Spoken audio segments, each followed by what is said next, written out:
C'est dans un quartier de Saint-Jean-de-Védas que le drame se passa.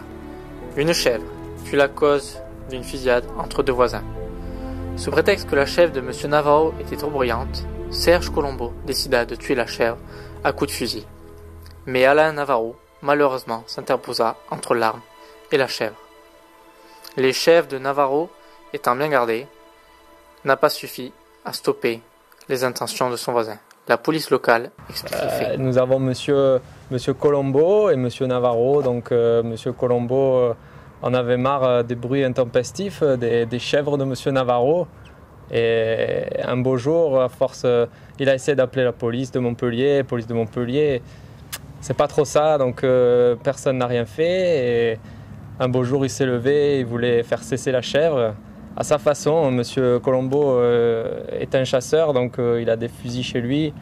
Il voulait faire cesser la chèvre, mais ce matin-là, monsieur Navarro s'est interposé et le coup est parti, quoi. Donc voilà, pour l'instant, nous pensons que c'est monsieur Navarro qui est mort et monsieur Colombo qui a tiré, mais on ne peut pas encore dire que c'est vraiment ça, quoi. C'est donc à cause de cet animal que le drame eut lieu entre les deux voisins, que Serge Colombo décida d'arrêter ce bruit incessant.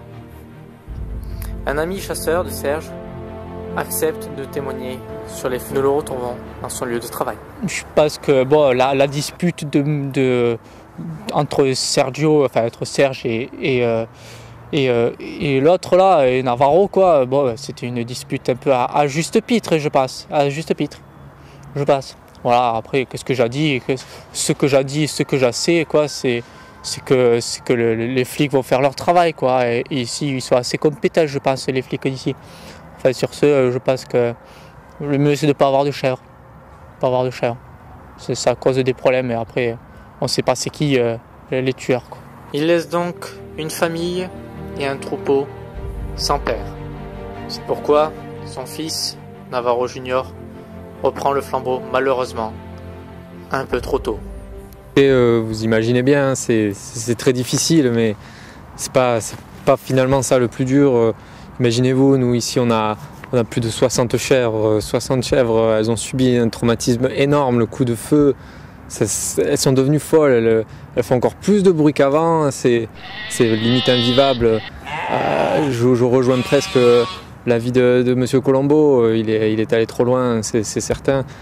Mais votre père est mort quand même. Oui, c'est vrai que c'est tragique, paix à son âme, c'est mon papa quand même. Mais écoutez, c'est vrai qu'il est souvent, il s'occupe des affaires des autres, c'est un petit peu son plus gros défaut, il était au mauvais endroit, au mauvais moment. Un fils donc sous le choc. Comme ces deux familles voisines déchirées par des chèvres et la mort, obligeant l'une des deux à vendre sa maison pour éviter toute représailles. Le parquet de Montpellier délibérera sa décision dans les mois à venir.